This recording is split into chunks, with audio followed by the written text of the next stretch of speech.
담대하라. 위기 속에 서 계신 주님. 사도행전 23장 1절에서 24장 27절 강해. 서론. 어둠이 가장 짙은 그 밤. 성도 여러분, 여러분의 삶에서 가장 외롭고 두려웠던 밤을 기억하십니까? 사방이 적으로 둘러싸이고 내일이 전혀 보이지 않던 그 밤 말입니다. 오늘 우리가 함께 펼치는 사도행전 23장과 24장은 바로 그런 밤에 관한 이야기입니다. 바울은 지금 예루살렘의 변경 안에 갇혀 있습니다. 그날 낮에는 사내들인 공회 앞에 섰다가 재판은 폭동으로 변했고 로마 군인들이 억지로 그를 끌어냈습니다. 유대인들은 분노로 들끓고 있습니다. 성 안어딘가에서는 지금 이 순간에도 남자 40명이 무릎을 꿇고 맹세하고 있습니다. 바울을 죽이기 전에는 먹지도 마시지도 않겠다. 40개의 입이 동시에 그 이름을 저주하고 있습니다. 그 밤은 얼마나 길었을까요? 바울은 무슨 생각을 했을까요? 이제 더 이상 예루살렘 성전에 올라갈 수도 없습니다. 아시아의 교회들로 돌아갈 수도 없습니다. 에베소, 고린도, 빌립보에 두고 온 성도들의 얼굴이 스쳐 지나갔을 것입니다. 그는 생각했을 것입니다. 이것이 끝인가?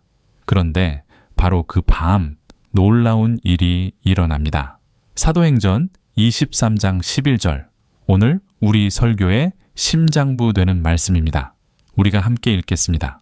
그날 밤에 주께서 바울 곁에 서서 이르시되 담대하라.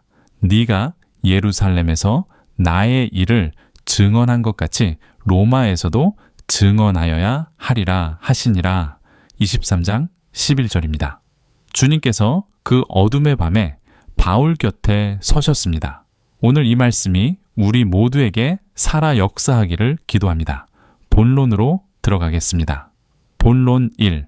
나에 대하여 증언한 것 같이. 23장 1절에서 10절. 바울이 사내들인 공회 앞에 서다. 먼저 23장 1절부터 10절까지를 살펴보겠습니다. 바울이 사내들인 공회 앞에 서는 장면입니다. 그는 신문을 받기 전에 먼저 자신의 입으로 선언합니다. 바울이 공회를 주목하여 이르되 여러분 형제들아 오늘까지 나는 범사의 양심을 따라 하나님을 섬겼노라 하거늘. 23장 1절입니다. 우리는 이 말씀을 주목해야 합니다. 이것이 단순히 도덕적 결백의 주장이 아니라 다메섹 도상에서 부활하신 그리스도를 만난 그 순간부터 한치의 흔들림 없이 살아온 일관된 삶의 고백이었습니다. 라틴어로 말하자면 코람더, 하나님 앞에 선 삶입니다. 바울은 사람들의 시선이 아니라 하나님의 시선 안에서 살았습니다. 그러자 대제사장 아나니아가 바울의 입을 치라고 명령합니다. 이것은 폭력이자 모욕이었습니다. 바울은 즉각 반응합니다. 회칠한다미여 하나님이 너를 치시리로다. 23장 3절. 이것이 바울의 분노처럼 보이지만 실제로는 예언적 선언입니다. 아나니아는 훗날 암살당합니다. 요세푸스도 그의 부패와 폭력을 기록하고 있습니다. 그러다가 5절에서 바울은 자신이 그가 대제사장인 줄 몰랐다고 말합니다. 어떤 학자들은 이것이 바울의 시력 약화 때문이라고 보기도 하고 또 어떤 이들은 아나니아의 행동이 대제사장답지 않았기 때문이라고 해석합니다. 그러나 바울은 즉시 출애굽기 22장 28절을 인용하며 율법의 권위를 인정합니다. 그것 자체가 바울의 신앙적 성숙을 보여줍니다. 부활을 핵심 의제로 띄우다. 이어서 바울은 6절에서 탁월한 전략적 선언을 합니다. 바울이 그중 일부는 사두개인이요 다른 일부는 바리새인인 줄 알고 공회에서 외쳐 이르되 여러분 형제들아 나는 바리새인이요 또 바리새인의 아들이라 죽은 자의 소망 곧 부활로 말미암아 내가 신문을 받노라. 행 23장 6절. 일부 사람들은 이것을 임기응변이나 교묘한 책략으로 봅니다. 그러나 더 깊은 진실이 있습니다. 바울이 부활을 이 자리에서 꺼낸 것은 단순한 전술이 아닙니다. 이것은 기독교 신앙의 핵심 선언입니다. 그는 지금 이렇게 외치고 있는 것입니다. 나는 예수께서 죽음에서 부활하셨다는 것을 믿기 때문에 여기 서 있다. 이것이 나의 전부다. 이 말씀은 기독교가 유대교의 이단이 아니라 유대교가 오랫동안 붙들어온 부활 소망의 진정한 성취자임을 바울이 변증하고 있는 것입니다.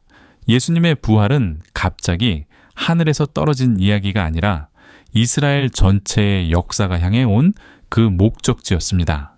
결국 바리새파와 사두개파는 서로 다투기 시작하고 공회는 분열됩니다.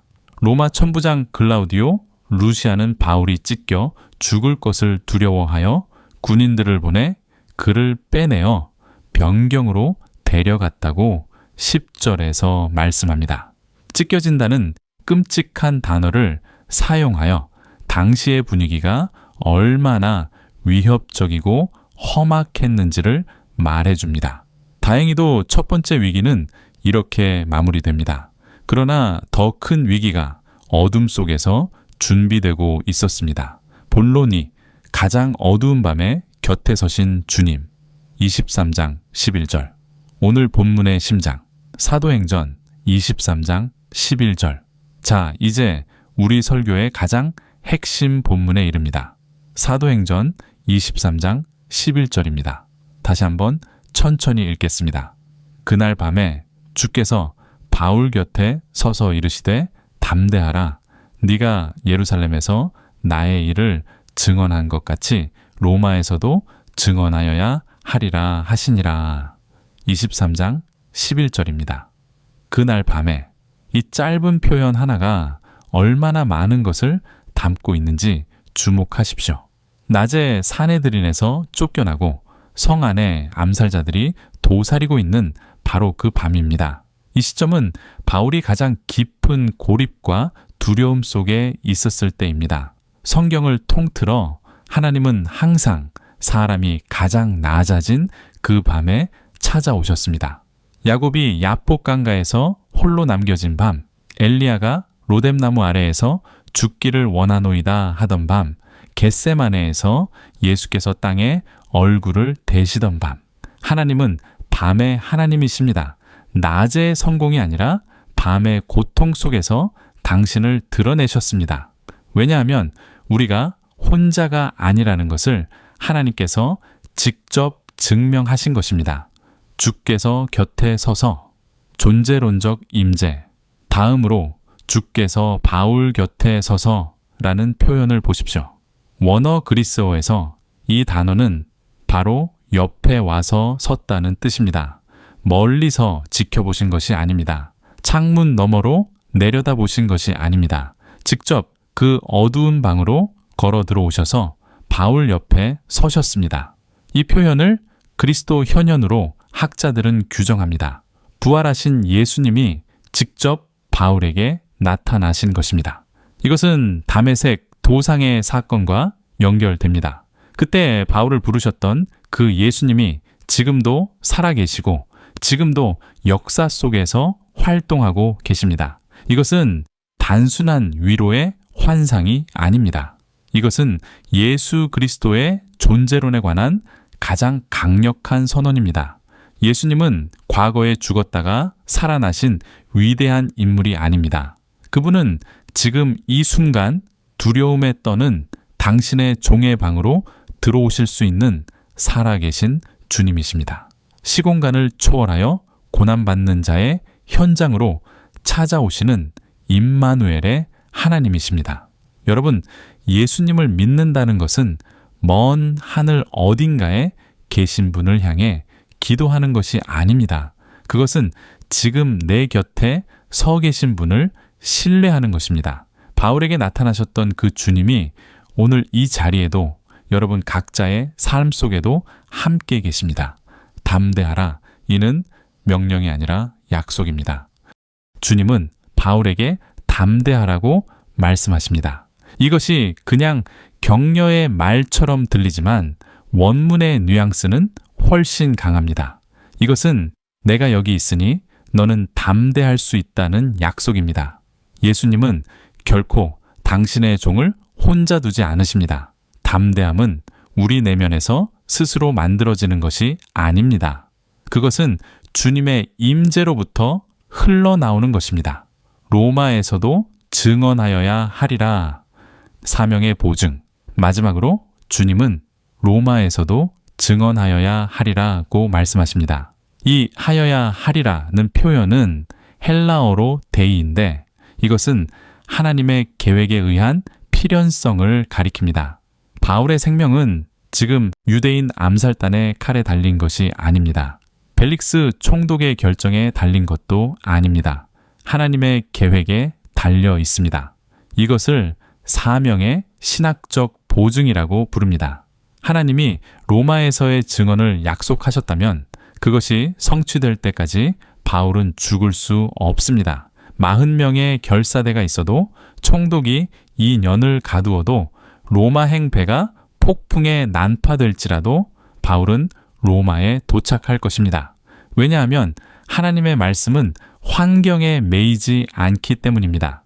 성도 여러분, 지금 여러분의 삶에도 하나님이 주신 사명이 있습니까?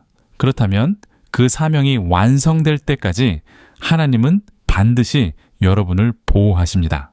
이것이 사도행전 23장 11절이 우리에게 주는 최고의 선물입니다.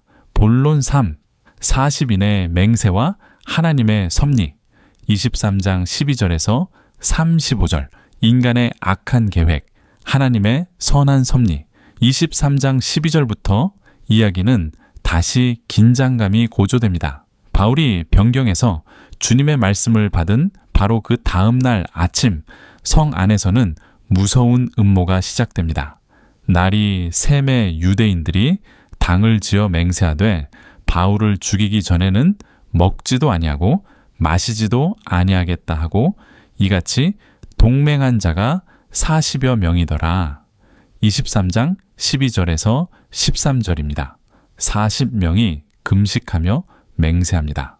이들은 사제들과 함께 계획을 세웁니다. 대제사장과 장로들을 동원하여 천부장에게 압력을 넣어 바울을 공회로 다시 데려오는 척하고 그 길목에서 암살하는 계획이었습니다. 치밀하고 강력한 음모입니다. 그런데 하나님은 이 모든 음모를 어떻게 무너뜨리십니까? 번개를 치십니까? 천사를 보내십니까? 아닙니다. 바울의 생질이 그들이 매복하여 있다함을 듣고 와서 영내에 들어가 바울에게 알린지라. 23장 16절입니다. 한 소년입니다. 이름조차 알 수 없는 바울의 조카입니다. 그가 우연히 이 음모를 엿들었습니다. 그리고 삼촌이 갇혀있는 로마 변경을 찾아갑니다. 천부장은 소년의 말을 듣고 즉시 행동에 나섭니다. 백부장 둘을 불러 이르되 밤 제3시에 가이사랴까지 갈 보병 200명과 기병 70명과 창병 200명을 준비하라 하고 470명의 로마 군인이 한밤중에 바울 한 사람을 가이사랴까지 호위합니다. 40명의 암살단은 속수무책이 됩니다. 날이 밝아 그들이 매복 지점에 도착했을 때 바울은 이미 수십 킬로미터밖에 남지 않았습니다. 11절에서 약속하신 예수님의 말씀이 벌써 증명되고 있습니다. 우연을 통한 필연의 섭리, 이 사건은 보이지 않는 하나님의 손이 역사를 주관하신 전형적인 사례입니다.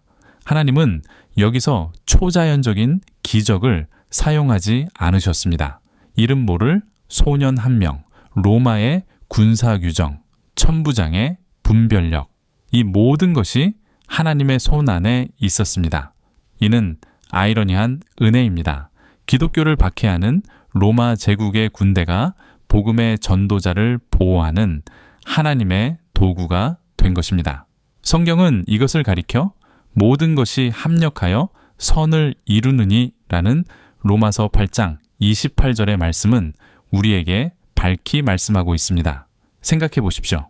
40명의 맹세와 470명의 호위대, 하나님의 약속을 받은 사람 1명을 보호하기 위해 제국의 군사력이 동원됩니다. 이것이 하나님의 보호하심의 스케일입니다. 하나님은 작은 것으로 큰 음모를 깨뜨리시고 세상의 강력한 것들을 당신의 목적을 위해 사용하십니다. 성도 여러분, 지금 여러분의 인생에서 우연처럼 보이는 일들을 주목하십시오. 때맞춰 걸려온 전화, 예상치 못한 만남, 어디서 얻었는지 모를 정보 하나, 하나님은 바로 그런 방식으로 일하십니다. 우연을 입은 필연, 그것이 하나님의 섭리입니다. 본론사, 벨릭스 앞에 선 담대한 증인, 24장 1절에서 27절, 복음 앞에서 두려워 떤 총독, 24장을 보겠습니다. 이제 바울은 가이사랴에서 벨릭스 총독 앞에 섭니다. 대제사장 아나니아가 더둘로라는 변호사를 고용하여 바울을 고발합니다. 더둘로의 고발은 아첨으로 시작됩니다. 벨릭스 각하여, 우리가 당신을 힘입어 태평을 누리고 또 이 민족이 당신의 선견으로 말미암아 여러 가지로 개선된 것을 우리가 어느 모양으로나 어느 곳에서나 크게 감사하나이다. 24장 3절. 그러나 이 말에는 허구성이 있습니다. 거짓과 아첨입니다. 역사적으로 벨릭스는 평화가 아니라 폭력으로 통치했습니다. 유대 역사가 요세푸스는 벨릭스를 잔인하고 탐욕스러운 인물로 기록합니다. 더둘로의 아첨은 진실이 아닌 세상 권력 앞에서의 거짓 언어였습니다. 반면 바울의 변론을 보십시오. 10절부터 21절에서 그는 사실에 근거하여 차분하고 담대하게 자신을 변호합니다. 그리고 그 변론의 핵심에 다시 한번 부활이 등장합니다. 그들이 기다리는 바 하나님께 향한 소망을 나도 가졌으니 곧 의인과 악인의 부활이 있으리라 함이니이다. 24장 15절. 바울이 이 재판에서 단 한 번도 자신의 안전이나 석방을 위해 호소하지 않는다는 것을 눈여겨보십시오. 그는 오직 진리를 변호합니다. 부활의 소망, 예수 그리스도를 통한 하나님의 구원 역사, 이것이 바울이 죽을 각오로 지키고자 했던 것입니다. 진리가 권력을 심판하는 순간, 이야기는 24절과 25절에서 극적인 반전을 맞이합니다. 수일 후에 벨릭스가 그 아내 유대 여자 드루실라와 함께 와서 바울을 불러 그리스도 예수 믿는 도를 들으니 바울이 의와 절제와 장차 오는 심판을 강론하니 벨릭스가 두려워하여 대답하되 지금은 가라. 내가 틈이 있으면 너를 부르리라 하고 24장 24절에서 25절입니다. 이것이 얼마나 놀라운 장면입니까? 죄수 바울이 청독에게 복음을 전하고 있습니다. 권력자가 포로 앞에서 두려워 떨고 있습니다. 의와 절제와 심판, 이 세 가지 주제가 벨릭스의 양심을 찔렀을 것입니다.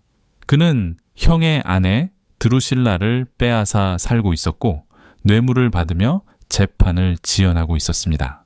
벨릭스의 반응은 복음의 도전에 직면한 미완의 회개라고 말합니다.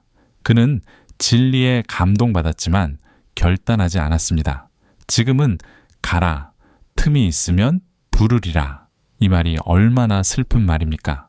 오늘의 결단을 내일로 미루는 것, 이것이 인류 최대의 비극입니다. 벨릭스는 결국 뇌물을 기대하며 바울을 2년 동안 가두어 둡니다. 겉으로 보면 하나님의 사람이 부당하게 억류된 것 같습니다. 그러나 이 2년이 하나님의 섭리 안에서 낭비된 시간이었을까요? 그렇지 않습니다.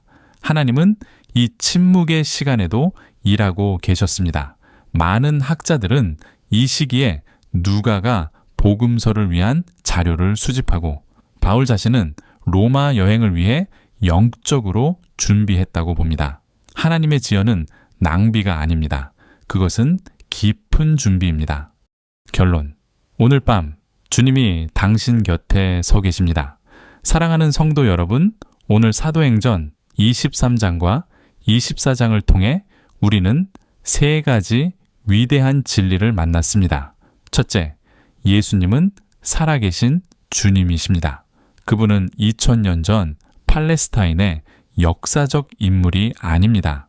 지금 이 순간 가장 어두운 밤에 바울 곁에 서신 것처럼 오늘 여러분 곁에도 서 계십니다. 그분의 임재가 우리 담대함의 근원입니다. 둘째, 하나님의 섭리는 완벽합니다. 40인의 맹세도, 총독의 탐욕도, 2년의 억류도 하나님의 계획을 막을 수 없습니다. 소년 하나, 밤중의 호위대, 예상치 못한 만남들. 하나님은 세상의 모든 것을 당신의 목적을 위해 사용하십니다. 오늘 여러분의 삶에서 우연처럼 보이는 것들도 하나님의 손 안에 있습니다. 셋째, 바울의 삶은 우리에게 질문합니다.